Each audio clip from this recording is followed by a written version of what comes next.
Kejadian pasal 28. Kita masih ada dalam serial khotbah nama Tuhan adalah menara yang kuat. Amin. Sama-sama bilang sama saya, nama Tuhan adalah menara yang kuat. Alkitab berkata orang benar berlari ke sana dan beroleh apa? Selamat. Artinya kalau nama Tuhan menjadi andalan dalam hidup kita, tidak akan pernah kita dikecewakan. Karena nama Tuhan menjamin doa kita dijawab. Nama Tuhan menjamin bahwa setan-setan ditaklukkan. Dan nama Tuhan menjadi jaminan bahwa damai sejahtera disediakan. Amin. Dan hari ini kita mau bahas tentang nama Tuhan yang baru. Minggu lalu kita sudah membahas tentang nama Tuhan Yehova Nisi. The Lord is our banners. Tuhan adalah panji-panjiku. Tuhan adalah kebanggaanku. Nah, hari ini kita mau bahas dalam Kejadian 28 ayat yang ke-10 sampai ayat yang ke-22. Nah, hari ini kita mau lihat nama Tuhan yang lain lagi, yaitu Yehova Shammah. Yehova Shammah. Secara harafiah, arti kata Yehova Shammah adalah the Lord is here. The Lord is there. Tuhan itu ada di sini. Tuhan itu ada di sana. The Lord is here. Tuhan ada di sini. Nah, kehadiran Tuhan itu berhubungan dengan dua hal. Yang pertama, Tuhan hadir ketika kita memerlukan. Amin. Tuhan itu bukan Allah yang suka iseng. He is not an iseng God. Iya kan? Allah itu bukan Allah yang suka iseng. Persoalan manusia kita ini suka iseng. Iya kan? Penyakit kita suka iseng. Kita ketemu orang di mall, lu lagi ngapain lu di sini? Enggak, gue lagi iseng aja di sini. Ah, itu dia. Manusia itu persoalannya suka apa? Iseng. Padahal banyak masalah timbul karena apa? Iseng. Ada banyak bapak-bapak, ya kan? Iseng-iseng ngajak sekretarisnya makan, ya kan? Mulainya iseng, lama-lama bobo-bobo siang. Ya kan? Ada banyak orang ditegur sama orang, lu gila lu.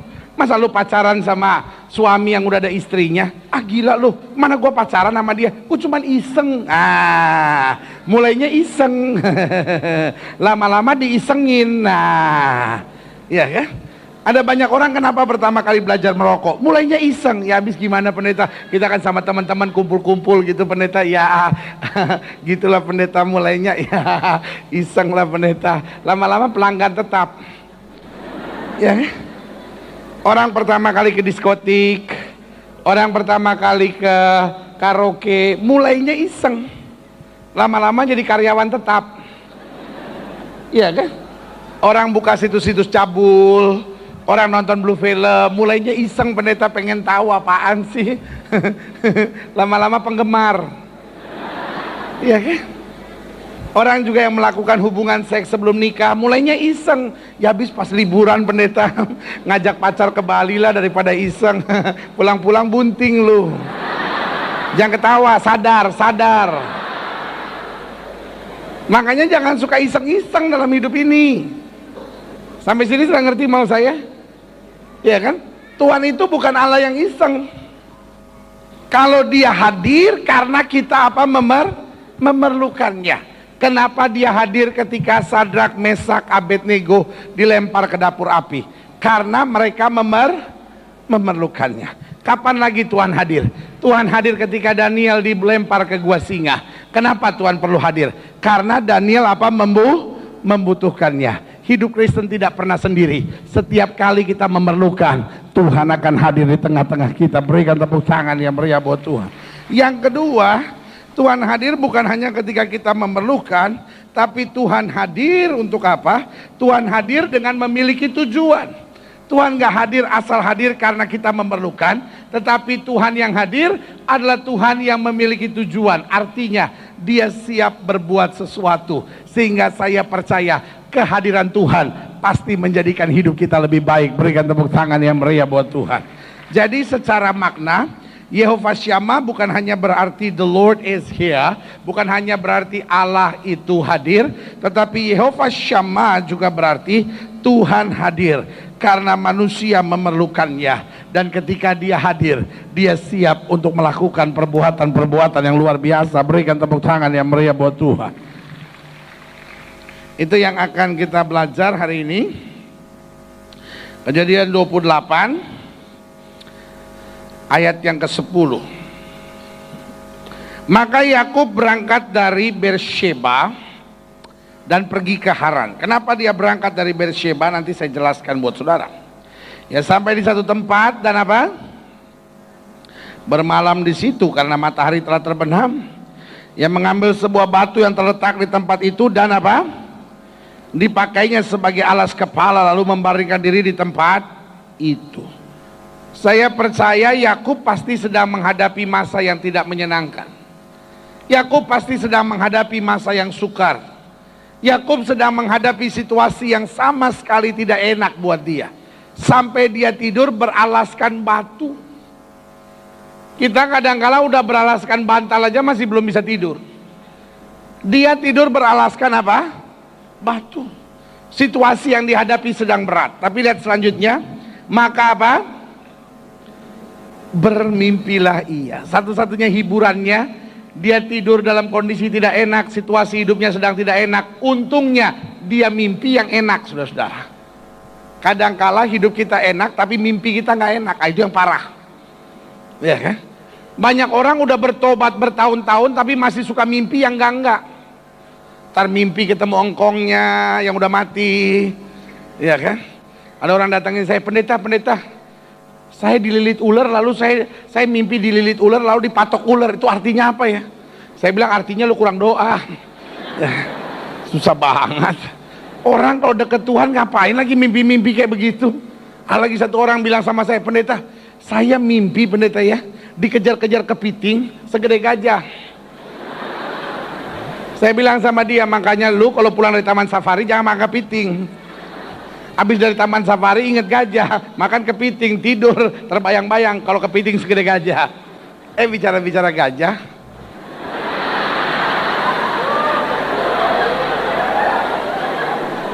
Iya. Satu kali anak saya tanya sama saya gini, Pipi, gimana cara masukin gajah ke kulkas?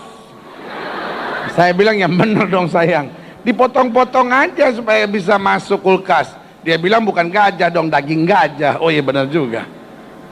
Saya bilang ya didorong-dorong. Emangnya oplet mogok didorong-dorong. Saya bilang gimana dong sayang? Gampang Pi, buka pintunya, masukin gajahnya, selesai. Saya bilang emang muat? Ya papi juga, kalau mau masukin gajah ya kulkasnya mesti yang besar dong. Dalam hati saya bener juga nih anak. Lalu dia tanya lagi, Pi kalau masukin kambing ke kulkas gimana? Saya bilang sayang, kalau papi on cuma sekali jangan 2 kali. Gampang sayang, buka pintunya, masukin kambingnya. Dia bilang enggak Pi, keluarin dulu gajahnya baru masukin kambing.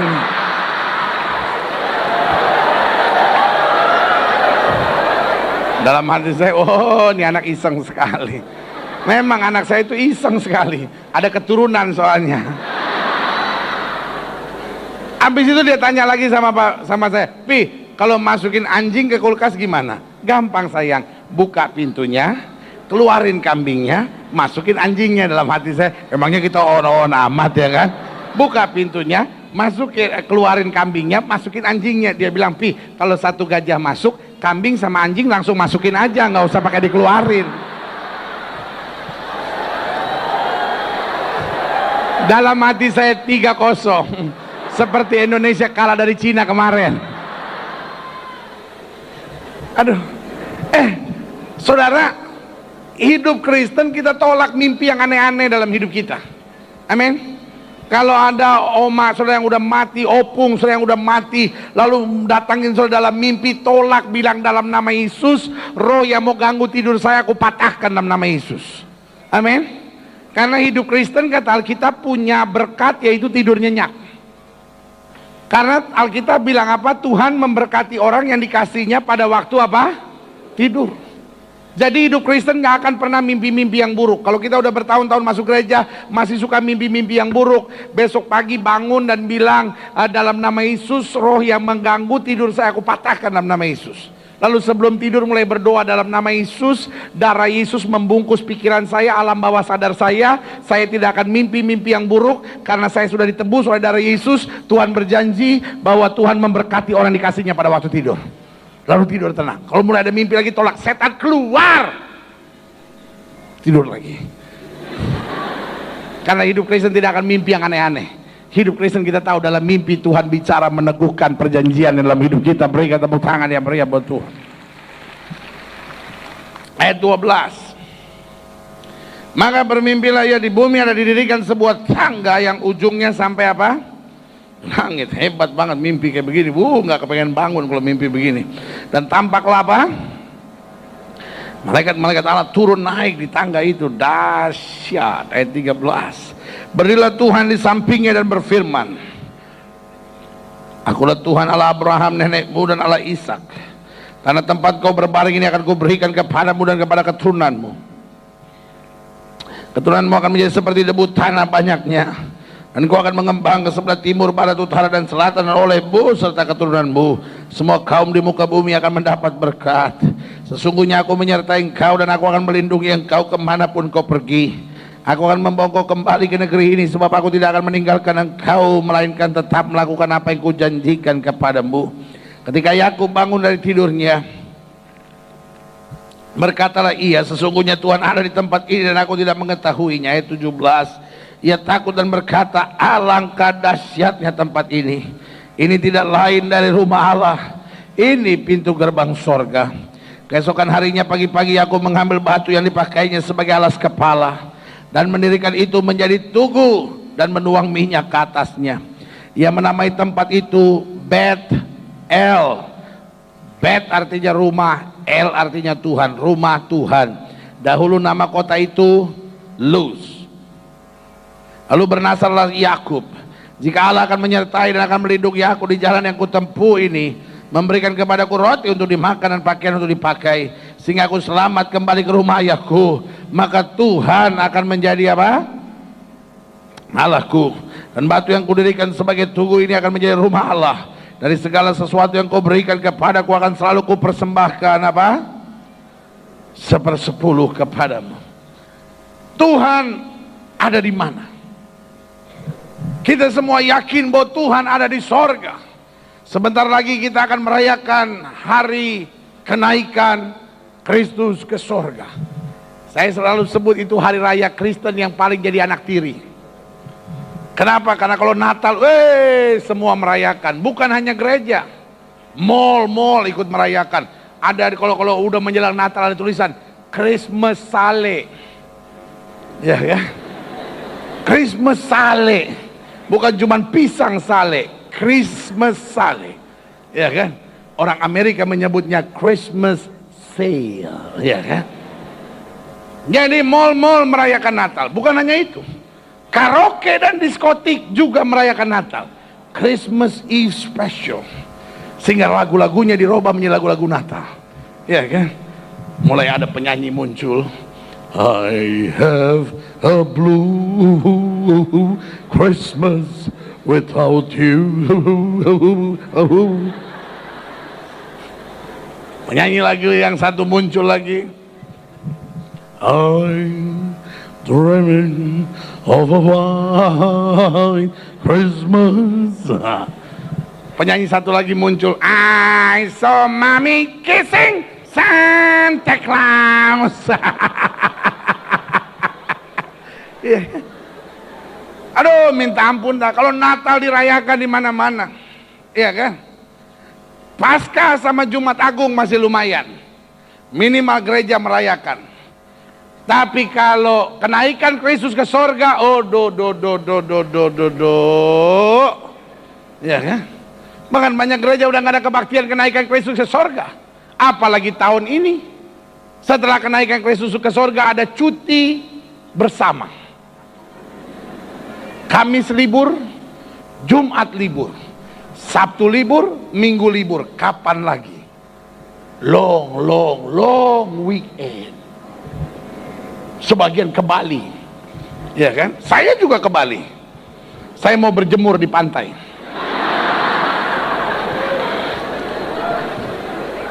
Kalau saya berjemur di pantai, orang pikir ada ikan paus terdampar.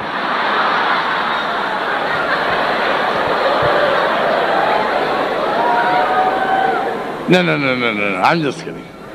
Tanggal 25-nya saya harus tetap ada di sini karena pas kenaikan Kristus ke surga saya khotbah sampai terakhir, sampai malam. Lalu 25 malam itu jam 10 malam baru saya akan terbang ke Bali. Karena 26-nya saya ada seminar di Bali. Baru 26 malam itu saya ada KKR di salah satu open air di sana, Istana Kuta Galeria. Baru Sabtunya terbang kembali ke Jakarta, ya kan? Tapi banyak orang Jumat Agung dianggap sebagai just another Christian holiday, hanya sekedar hari raya Kristen. Tapi buat saya kenaikan Kristus ke surga luar biasa, karena yang pertama itu membuktikan bahwa dia bukan manusia, dia adalah Tuhan. Karena manusia dari tanah kembali ke tanah, amin. Tetapi dia adalah roh, dia dari sorga, dia kembali ke sorga, naik ke Bapa di sorga, karena dari situ dia berasal. Haleluya, amin. Yang kedua, bicara tentang kenaikan Kristus ke sorga, dia menyediakan tempat buat kita di sorga, amin. Dan bukan sekedar asal tempat. Alkitab bilang begini dalam bahasa Inggris, in my father's house there is many mansion. Dalam rumah Bapakku banyak apa? Tempat tinggal. Mansion kata Alkitab. Mansion itu bukan sekedar tempat tinggal, nggak ada mansion tipe 21. Ya.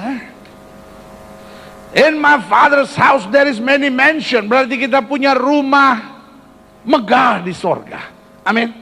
Bukan ruko, rumah megah. Bilang sama sebelah saudara, saya punya tempat di sorga.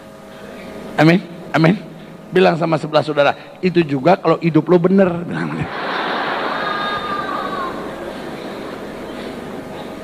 Ya dong.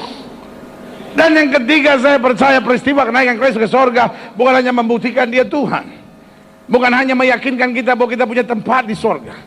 Tapi yang ketiga ini yang saya percaya, dengan dia naik ke sorga, Alkitab berkata dia duduk di sebelah kanan Allah, dia menjadi pembela buat kita. Artinya masalah boleh ada dalam hidup kita. Alkitab bilang 1000 boleh rebah di sisi kiri kita, 10.000 boleh rebah di sisi kanan kita, itu tidak akan menimpa kita, karena Tuhan yang membela kita. Dan karena dia yang bela, dia berikan kemenangan yang gilang gemilang. Haleluya. Allah saya ada di sorga, amin. Tapi ini yang saya mau beritahu, Allah saya bukan hanya ada di sorga, amin. Kalau saudara menatap saya dan berkata, pendeta, kalau Allah saya bukan hanya ada di sorga, jadi berarti di mana? Yang pertama, dia bukan hanya ada di sorga, tapi dia juga ada di hati saya. Sama-sama bilang sama saya, di hati saya. Kalau saudara tanya sama saya, pendeta, kenapa Tuhan harus ada di hati saya? Jawaban saya, hati adalah pusat kehidupan. Tahukah saudara? Pusat kehidupan bukan pikiran. Ada banyak orang pikirannya jernih, tapi hatinya busuk. Bilang sama sebelah saudara, hati kamu nggak busuk kan? Bilang, nggak apa-apa kan? Enggak. Kalau dia marah kan bilang, kalau gue bilang enggak, lu cuma marah. Ya. Ada banyak orang otaknya cemerlang tapi hatinya busuk. Ya, ya. Dan selalu saya bilang hati adalah pusat kehidupan. Walaupun otakmu cemerlang, kalau hatimu busuk, hidupmu akan busuk. Makanya saya terlalu percaya kalau hati kita bersih, jalan kita pasti bersih. Hati kita lurus, jalan kita pasti lurus. Hati kita benar, jalan kita pasti akan benar, menyatakan kemuliaan Allah. Berikan tepuk tangan yang meriah buat Tuhan. Makanya saya mau ngomong nih sama cowok-cowok yang ada di sini nih, denger nih. Lu kalau demen sama cewek, jangan seperti kayak Metro Mini lihat sewa gitu. Lu main pepet aja, ya kan? Orang Ambon bilang jangan sampai dapat kulit durian. Lagian orang Ambon juga on juga sih. Masa nggak bisa bedain mana orang mana kulit durian? Bukan maksudnya bukan kulit durian apaan, maksudnya nusuk-nusukin lu gitu. Makanya yang cowok-cowok denger nih, lu kalau demen sama cewek, ya kan? Iya, lu lihat dulu yang bener.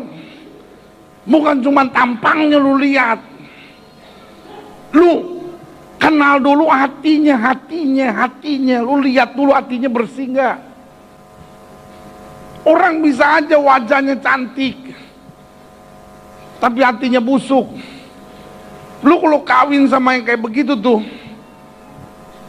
lu ngundang saya juga, saya kirim bunga, tulisannya begini, selamat menderita.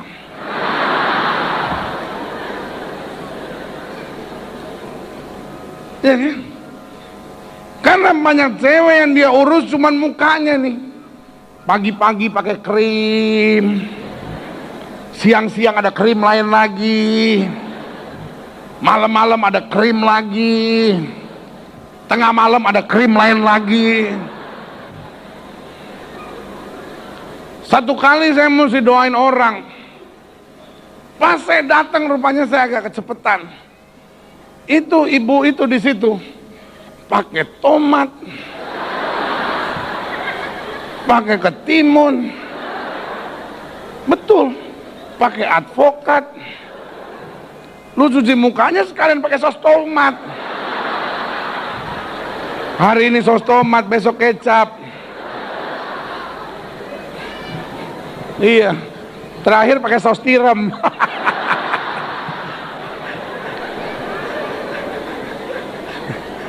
Lama-lama muka lu baunya kayak restoran Cina lu. Banyak orang kan yang dia cuci cuman mukanya, hati dong lu cuci. Ada banyak orang muka lah dia pakai itu apa tuh, operasi plastik. Hidung dia mancungin, dia bawa fotonya Petruk. Dok, tolong dimancungin dok, kayak ini dok, fotonya Petruk dia bawa. Hati lu, aduh minta ampun, hidung boleh mancung. Nih, kalau hati pesek, hancur dah. Banyak orang inilah dipanjangin, dia bawa foto keledai. Ini saya mau panjang begini dok. Duh, udahlah, saya cuma mau bilang sama saudara, hidup Kristen itu sederhana. Hati harus bersih. Waktu hati kita bersih, jalan kita penuh dengan berkat, jalan kita penuh dengan kemenangan, jalan kita penuh dengan mujizat. Ini tepuk tangan yang hatinya kotor nih. Pendeta ini tega, orang tepuk tangan aja salah. Makanya yang cewek-cewek ini denger nih, lu yang masih jomblo, mumpung lu masih jomblo, rencana Tuhan lu jomblo sampai sekarang, supaya mendengar kalimat saya hari ini. Lihat tuh yang ketawa-ketawa, jomblo semua bangga sekali dia. Dengar lu kalau cari cowok, jangan cuman aduh pendeta dia kaya pendeta. Mana bayangin pendeta, dia naik Lamborghini, wih open cup, gagah sekali pendeta. Saya cuman bilang kalau hatinya busuk, lu menikah, saya cuman kirim bunga buat saudara, selamat menderita sampai hancur-hancuran.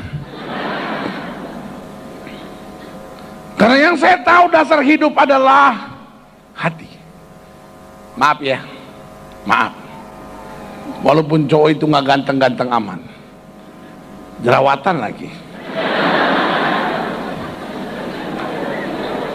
Tapi kalau hatinya hati Kristus, dengar. Hidupmu pasti bahagia. Tuh yang tepuk tangan tuh yang cowoknya jerawatan semua. Dia bangga sekali. Mama gua marah sama gua, bapak gua marah. Masa bodoh, pendeta gua membela gua kata. Yang paling parah, udah jelek, jerawatan, hatinya busuk pula, udahlah. Mate maho lah.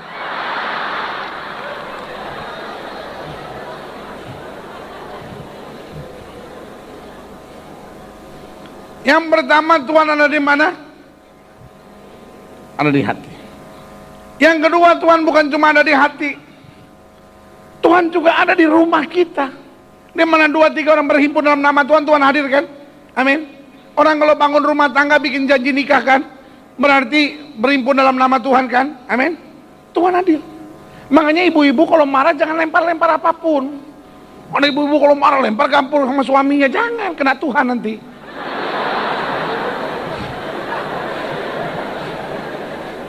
Bapak-bapak juga gitu, jangan main tempeleng istrinya, kan Tuhan ada, tak kena lagi. Bertak aja, Tuhan yang aduh.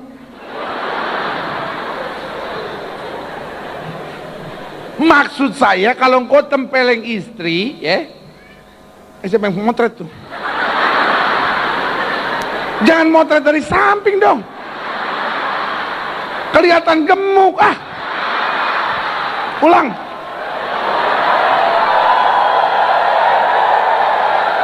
Saya paling seneng kalau dipotret di belakang mimbar. Kan setengah gini nggak kelihatan. Ayo kalau mau motret sekarang. Macam aja lu. Masa ada orang pulang gereja bilang, pendeta, foto yuk pendeta, foto. Saya bilang, kenapa emang? Saya senang kalau sebelah pendeta kelihatan kurus. Wah, seumur hidup dosanya tuh orang nggak pernah diampuni.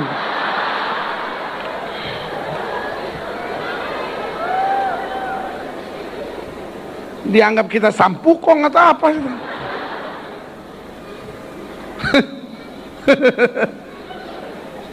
Tuhan ada di rumah kita. Artinya kalau suami tempeleng istrinya, kan Tuhan yang kasih istri buat dia. Kecewa dong hati Tuhan. Tuhan ada di rumah kita. Makanya kalau ribut, berantem dalam rumah, hati-hati. Jangan ngomong, aduh minta ampun. Jangan berteriak di rumah. Ya kan? Kita aja kalau ada Pak RT di rumah nggak berani teriak-teriak. Baru bilang, kamu ribut. Pak RT depan. Gue kan nggak tahu. Lu jangan teriak-teriak loh.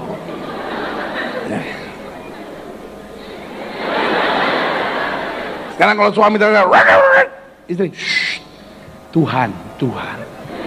Masa bodoh, Tuhan aja masa bodoh. Awas lu ya. Makanya anak-anak muda kalau pacaran denger Tuhan ada. Ya kan? Orang tua aja ada sudah nggak berani aneh-aneh. Tuhan ada, pacaran nggak karu-karuan. Malu dong. Tuhan ngeliatin gini, malaikat bilang kok di gereja kayaknya baik dia. Kalau lagi pacaran kok gitu ya kelakuannya. Kata setan, iya, gua aja sampai buang muka.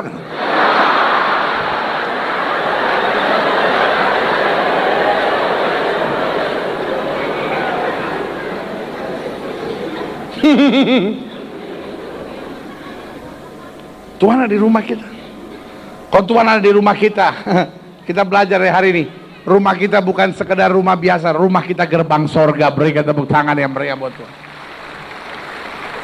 Walaupun rumah kita kalau hujan banjir, kalau kepanasan kebakaran, tapi kalau Tuhan hadir rumah itu saya beri nama gerbang sorga. Yang ketiga, Tuhan ada di mana? Yang pertama, Tuhan ada di hati. Yang kedua, Tuhan ada di rumah kita. Yang ketiga, Tuhan ada di jalan. Siapa yang bilang di jalan? Minta ampun. Pikir dia preman apa di jalan? Wah, nih. Belum makan siang ya? Orang memang kalau belum makan siang pikirannya suka yang aneh-aneh. Masa Tuhan ada di jalan? Bikin apa dia di jalan? Yang ketiga, udah deh mendingan saya jawab dah, nanya juga ngaco jawabannya. Tuhan ada di setiap langkah hidup kita. Amin. Kemanapun kita pergi, Alkitab berkata, aku menyertai engkau sampai kesudahan alam. Karena itu Alkitab berkata, kalau kamu berjalan dalam tuntunanku, tidak akan kamu turun, tapi kamu diangkat naik, tidak menjadi ekor, dipimpinnya kita menjadi kepala. Haleluya. Yehovah Shammah, Tuhan hadir. Tuhan ada di hati kita, Tuhan ada di rumah kita, Tuhan ada di mana? Di langkah-langkah hidup kita. Nah sekarang kita belajar, kalau Tuhan hadir untuk apa Tuhan hadir? Yang pertama, Tuhan hadir ketika kita dalam keadaan bahaya. Sama-sama bilang sama saya, bahaya. Coba saudara lihat Kejadian 27 ayat 41. Kenapa Yakub berangkat dari Beersheba dan pergi ke Haran? Kenapa Yakub anak Ishak seorang kaya tetapi hidupnya kok menderita seperti itu? Perhatikan ayat 41. Esau menaruh dendam kepada Yakub. Kenapa dendam? Karena berkat yang telah diberikan oleh ayahnya apa? Kepadanya. Lalu ia berkata kepada dirinya sendiri, hari-hari berkabung karena kematian ayahku itu tidak akan lama lagi. Baca bagian terakhir sama-sama. 1, 2, 3. Pada waktu itulah Yakub adikku akan kubunuh. Tuhan hadir ketika kita dalam keadaan bahaya. Kenapa Allah hadir? Ketika Allah melihat kita dalam keadaan bahaya. Karena saya selalu bilang, Christian life is a dangerous life. Hidup Kristen adalah hidup yang berbahaya. Kalau sudah menatap saya dan berkata, pendeta, kenapa kau katakan bahwa hidup Kristen adalah hidup yang berbahaya? Karena Alkitab berkata, aku mengutus kamu seperti domba di tengah serigala. Tahukah saudara? Kadangkala karena kau jadi Kristen, karirmu terhambat. Ada banyak pengusaha takut secara terbuka mengakui saya orang Kristen. Ada banyak pengusaha takut mengakui bahwa saya melayani Tuhan. Takut. Kenapa takut? Karena karirnya bisa terhambat.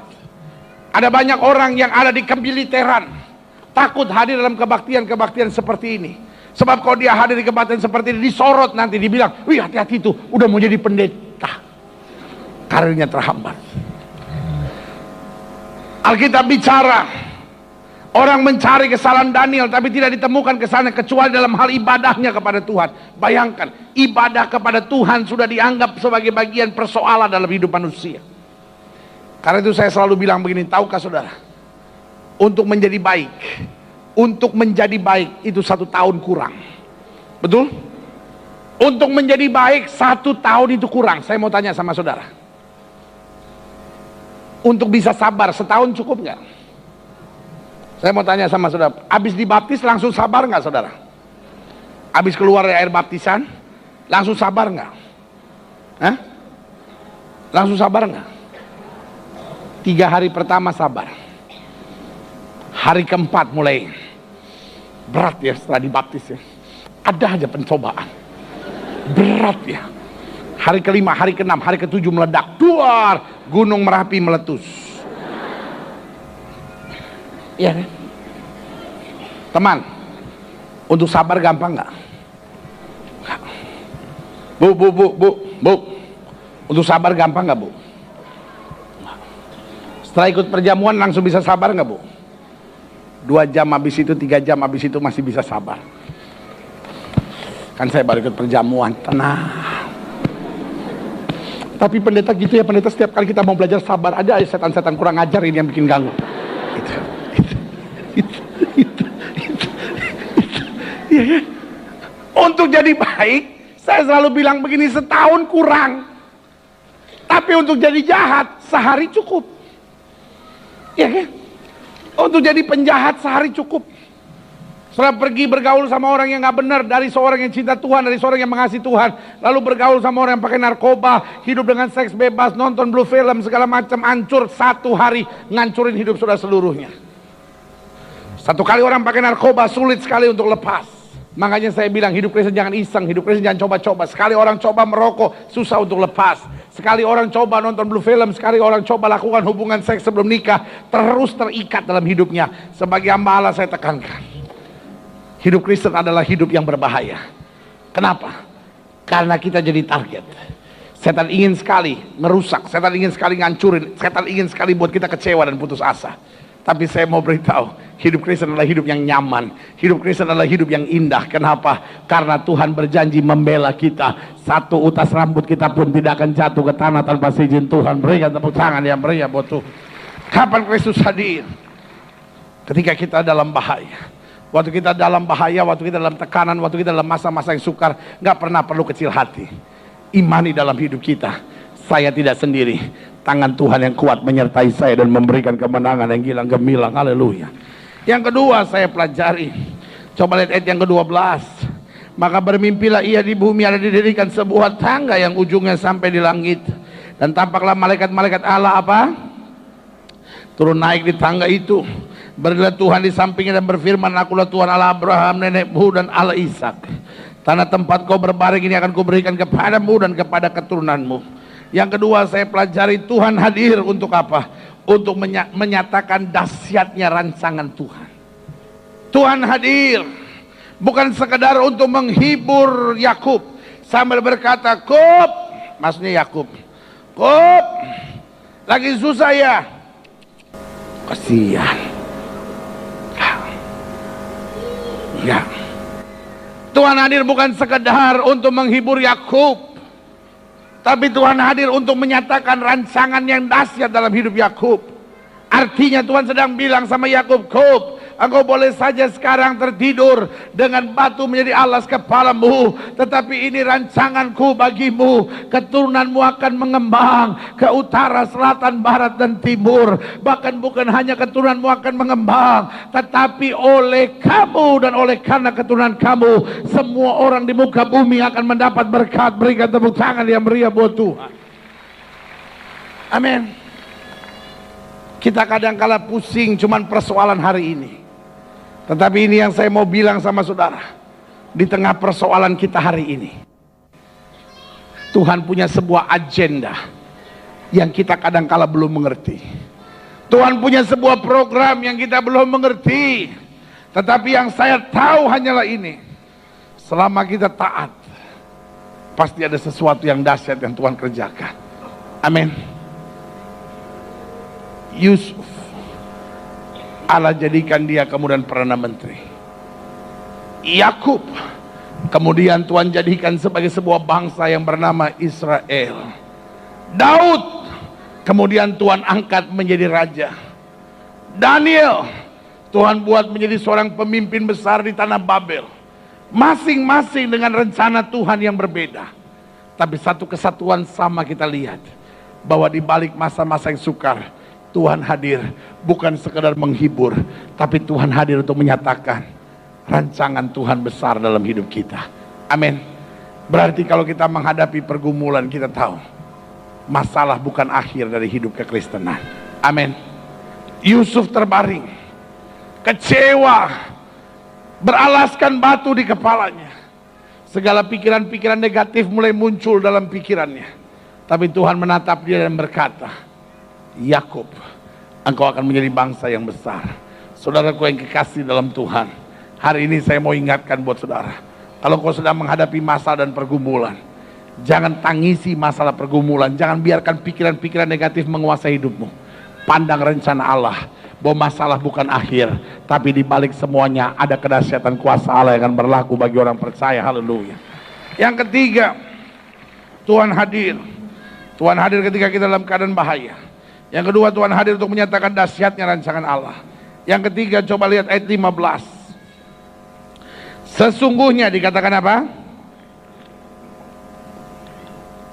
Aku menyertai engkau, dan aku akan melindungi engkau kemanapun kau pergi.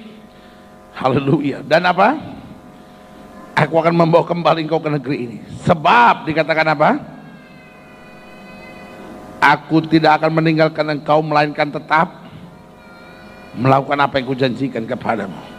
Yang ketiga, kenapa Tuhan perlu hadir? Tuhan hadir untuk menyatakan bahwa kita berharga. Sama-sama bilang sama saya berharga. Tuhan hadir untuk menyatakan bahwa kita apa? Berharga. Dunia modern adalah dunia yang hanya menghargai uang dan status. Saya ulangi sekali lagi, dunia modern adalah dunia yang hanya menghargai uang dan status. Di mana-mana kita jumpai banyak orang tua duniawi yang selalu bilang sama anak-anaknya, "Lu cari duit yang banyak. Sebab kalau lu cari duit yang banyak, lu dihargai orang. Kalau lu nggak punya duit, lu direndahin orang." Tidak sedikit orang yang nasihatin anak laki-lakinya, "Lu jangan pacaran dulu, lu cari duit dulu. Lu kalau pacaran sekarang, lu nyari cewek susah. Mendingan lu cari duit dulu. Lu kalau udah banyak duit, lu cewek mana juga kejar-kejar lu, tahu?" Karena dunia di mana kita hidup adalah dunia yang mengejar dan menghargai uang dan status. Tapi hari ini sebagai hamba Allah, saya hanya mau ingatkan buat saudara, Tuhan menjadikan kita berharga bukan karena uang dan status. Kita berharga bukan karena apa yang kita mampu. Kita berharga bukan karena apa yang kita capai. Kita berharga bukan karena apa yang kita miliki. Tapi kita berharga Karena ada darah yang tertumpah di atas kayu salib buat kita.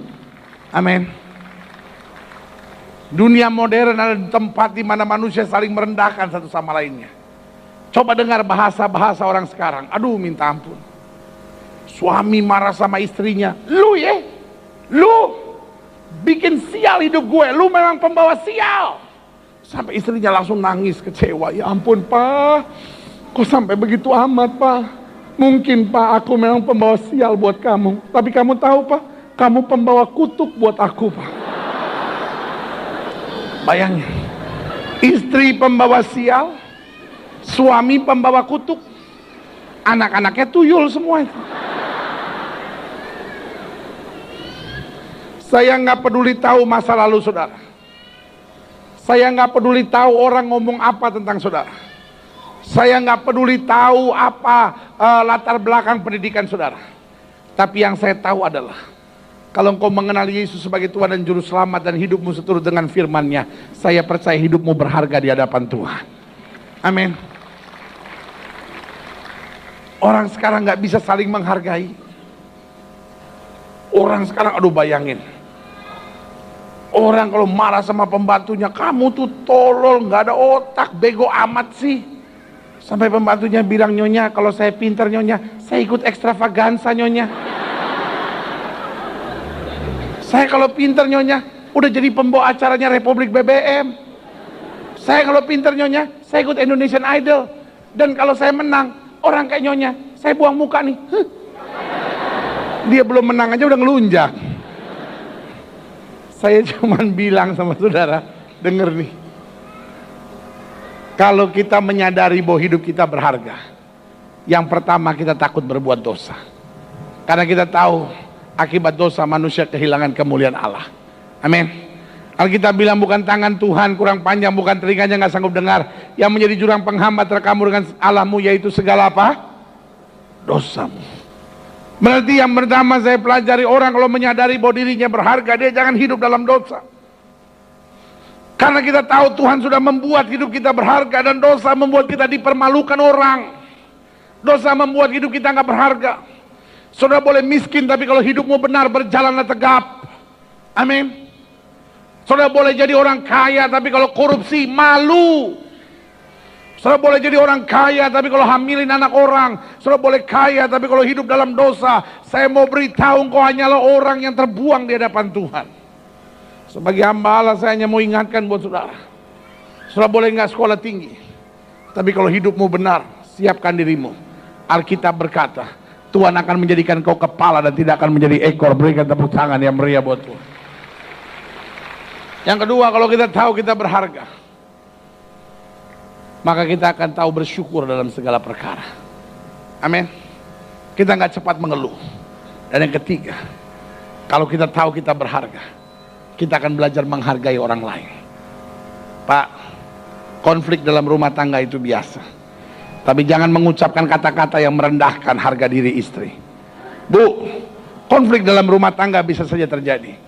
Tapi jangan ngucapin hal-hal yang merendahkan martabat harga diri suami.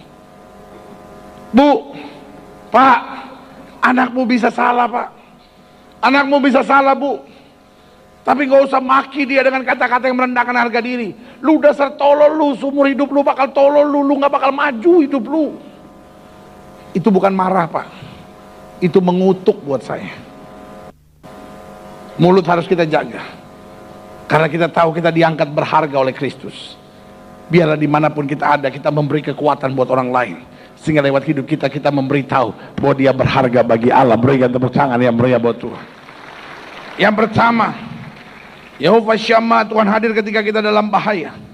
Yang kedua, Tuhan hadir untuk menyatakan dahsyatnya rancangan Allah. Yang ketiga, Tuhan hadir untuk menyatakan betapa kita berharga. Dan yang keempat, ayat 16 sampai 18. Ketika Yakub bangun dari tidurnya, berkatalah ia, sesungguhnya Tuhan ada di tempat ini dan aku tidak mengetahuinya. Ia takut dan berkata, alangkah dahsyatnya tempat ini. Ini tidak lain dari apa? Rumah Allah. Ini pintu gerbang sorga. Keesokan harinya pagi-pagi Yakub mengambil batu yang dipakainya sebagai alas kepala dan mendirikan itu menjadi tugu dan menuang minyak ke atasnya. Ia menamai tempat itu Bet El, rumah Allah. Dahulu nama kota itu Luz. Tuhan hadir yang keempat untuk membawa perubahan. Sama-sama bilang sama saya, perubahan. Nama kota itu berubah, sikap Yakub berubah, suasana kota itu berubah, karena Yehovah Shammah, Tuhan hadir selalu membawa apa? Perubahan. Perubahan apa yang menyolok di sini? Yang pertama, perubahan pandangan. Yakub lihat hanya Esau. Tadinya yang Yakub lihat hanya penderitaan, tadinya yang Yakub lihat hanyalah persoalan. Tapi ketika Tuhan hadir, pandangannya langsung berubah. Bukan masalah lagi yang dia lihat, tetapi ini yang dia lihat. Ini pintu gerbang sorga. Yang dia lihat adalah malaikat Allah yang turun naik. Yang dia lihat adalah kasih setia Tuhan.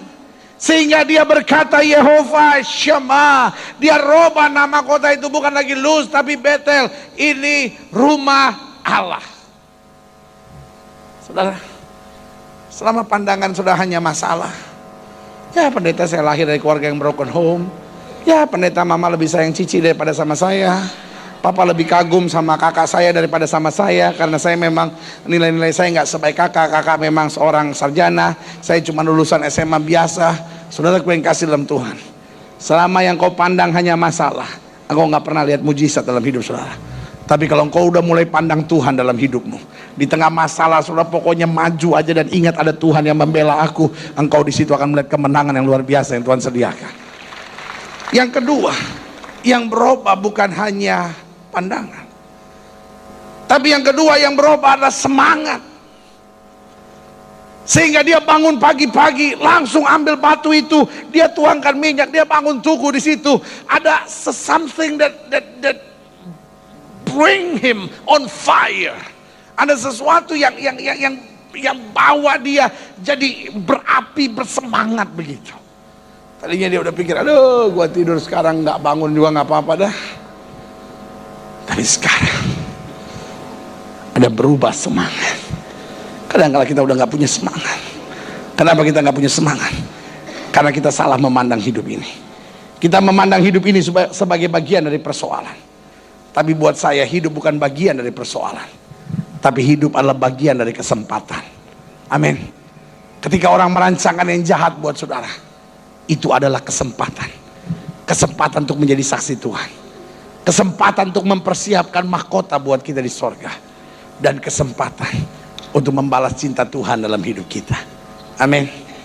Dan yang ketiga, perubahan apa? Yang pertama perubahan pandangan. Yang kedua perubahan apa? Perubahan semangat. Karena dia tidak melihat hidup sebagai sumber masalah, tapi melihat hidup sebagai sumber kesempatan. Kesempatan untuk apa? Kesempatan untuk melayani Tuhan. Kesempatan untuk apa? Menyediakan mahkota di surga. Kesempatan untuk apa? Kesempatan untuk membalas cinta Tuhan.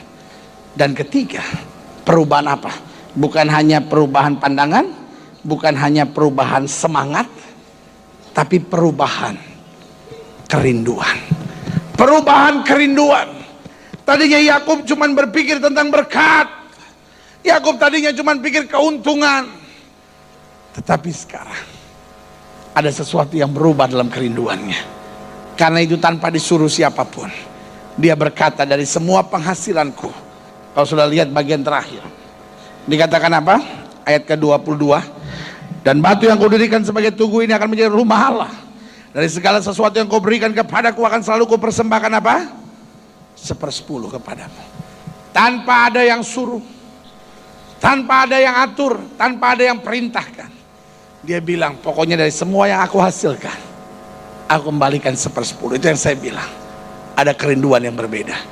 Kerinduannya membara untuk hanya menyenangkan hati Tuhan. Saudaraku, Tuhan udah buat banyak dalam hidup kita. Karena kita tahu Tuhan hadir dalam segala hidup kita. Biarlah hari ini kita berkata, dengan apakah aku balas kepada Tuhan segala kebaikannya kepadaku. Berikan tepuk tangan yang meriah buat Tuhan.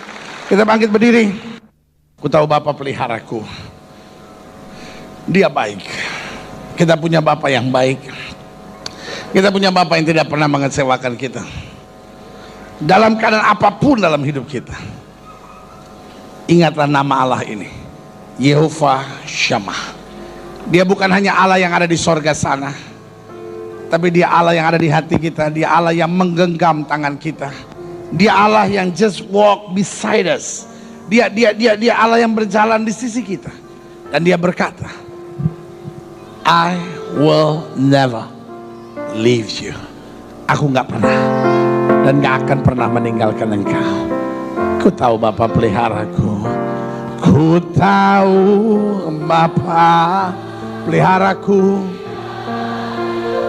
Sama-sama katakan dia baik. Katakan dia baik. Katakan ku yakin dia selalu sertaku. Dia baik bagiku. Nyanyi sekali lagi. Ku tahu Bapa peliharaku.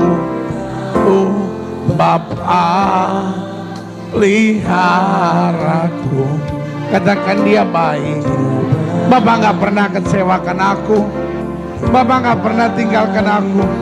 Bapa selalu sediakan yang terbaik bagiku, sertaku. Katakan dia baik bagiku. Sama-sama katakan lewat badai cobaan, semuanya mendatangkan kebaikan. Ku tahu Bapa peliharaku. Bapa peliharaku. Dia baik bagiku. Baik bagiku. Musik main dengan sangat lembut. Masing-masing kita tundukkan kepala. Dia bukan hanya Bapa yang ada di sorga yang menyediakan tempat buat kita. Dia bukan hanya Bapa di sorga yang menjadi pembela buat kita, tapi dia juga Bapa yang menjadi Yehovah Shammah, Allah yang hadir. Allah yang hadir ketika kita dalam bahaya, ketika dia tahu kita hampir jatuh, ketika dia tahu kita gak kuat lagi, ketika dia tahu bahwa kita udah goyah, ketika dia tahu kita udah gak punya pengharapan lagi. Dia bilang, I am your God. Aku adalah Tuhanmu. I will help you and I will carry you. Aku akan tolong kau dan aku akan mengangkat dan menggendong engkau. Jika itu doamu, taruh tangan kananmu di dada dan saya mau doa buat saudara. Tapi kadang-kala kita bodoh. Kita dalam bahaya justru lari dari Tuhan. Kita dalam bahaya justru meninggalkan Tuhan. Kita dalam bahaya justru menghalalkan segala cara. Itu yang bikin hidup kita binasa. Lalu hari ini bilang, Tuhan, I need you. Aku butuh Tuhan dalam hidupku. I just need you, Lord. Aku butuh engkau. Jika itu doamu, taruh tangan kananmu di dada dan saya mau doa buat saudara. Ingat, Tuhan itu hadir untuk menyatakan rancangan yang dahsyat dalam hidup kita, untuk memberitahu bahwa hidup kita berharga. Mungkin selama ini engkau sudah jatuh. Mungkin selama ini engkau banyak dikecewakan, disakiti oleh orang. Mungkin selama ini engkau banyak dikutuki oleh orang sekalipun. Tapi saya mau beritahu, hidup kita tidak tergantung omongan orang, tapi hidup kita berharga karena darah yang tertumpah dalam hidup kita. Jika itu doamu, taruh tangan kananmu di dada dan saya mau doa. Ingat, ketika Yehovah Shammah Allah itu hadir, dia mendatangkan perubahan. Saya nggak peduli dengan masa lalu saudara. Yang saya peduli dengan what next, apa yang ada sesudah hari ini. Maukah kita ambil komitmen yang sungguh dan bilang, Tuhan, I need your hands to change my life. Aku butuh tanganmu untuk mengubahkan hidupku. Cara pandang kita harus berbeda. Semangat kita harus berubah. Kerinduan kita harus berubah. Biarlah mulai hari ini kita bilang, Lord, I just want to please you. Aku cuma mau nyenengin hati Tuhan dalam hidup saya, di masa muda saya, di keberadaan saya sebagai suami, di keberadaan saya sebagai istri, di keberadaan saya sebagai seorang yang melayani, di keberadaan saya sebagai seorang pengusaha, sebagai pedagang, sebagai apapun. I just want to please you. Aku hanya mau menyenangkan hatimu. Jika itu doamu, taruh tangan kananmu di dada dan saya mau doa buat saudara. Setiap saudara yang didoakan, yang taruh tangan kanan sudah di dada. Sekarang saudara boleh angkat tangan dua-dua tinggi-tinggi dan saya mau doa. Bapa, Kami angkat tangan kami dua-dua karena kami tahu Tuhan tidak pernah gagal. Kami angkat tangan kami dua-dua karena kami tahu Tuhan selalu menyediakan yang terbaik. Kami angkat tangan kami dua-dua karena Engkau bukan hanya Allah yang tinggal di sorga, Engkau Allah yang hadir dalam hidup kami. Engkau Allah yang mengerjakan mujizat buat kami. Bapak lihat tangan-tangannya terangkat, Bapak lihat hati yang terbuka, satu persatu Tuhan jamah dalam nama Yesus, sehingga hidup kami terus berubah dan melihat hal yang baik. Terima kasih Bapak. Saudaraku, ingat Dia adalah Allah Yehovah Shammah. Dia hadir dalam masa berbahaya dalam hidup kita. Dia hadir. Dia hadir untuk menyatakan bahwa Engkau berharga. Dia hadir untuk menyatakan bahwa rancangannya dahsyat. Dan Dia hadir untuk mendatangkan perubahan dalam hidupmu. Imani dalam hidupmu, Engkau tidak pernah sendiri. Terima kasih Bapak. Hamba juga doa buat yang sakit, karena hamba percaya kesembuhanlah hak mutlak kami sebagai orang percaya. Setiap saudara yang sakit dengar firman Tuhan. Alkitab berkata tanda-tanda ini akan menyertai orang percaya, bahwa mereka akan tumpang tangan buat yang sakit dan yang sakit akan disembuhkan. Jika engkau sakit dan kau percaya kuasa kesembuhan Tuhan, dengan iman letakkan tangan kananmu di bagian tubuhmu yang sakit. Angkat tangan kirimu ke atas sebagai tanda kau bergantung, percaya, berharap sepenuhnya pada Tuhan. Kita doa. Bapa, janjimu ya dan amin itu kami percaya. Firmanmu berkata orang percaya akan tumpang tangan buat yang sakit dan yang sakit akan disembuhkan. Dengan iman kami praktekkan firman Tuhan ini. Kami letakkan tangan kanan kami di bagian tubuh kami yang sakit. Kami tolak sakit penyakit, kami tolak kelemahan tubuh, kami tolak campur tangan kegelapan. Kami patahkan kuasanya di dalam nama Yesus. Setan sakit penyakit kau tidak punya kuasa atas tubuh orang percaya. Karena tubuh kami telah dibeli dengan harga yang mahal, itu darah Yesus. Oleh darah yang tercurah tubuh kami adalah bait Roh Kudus, bukan tempat penyakit.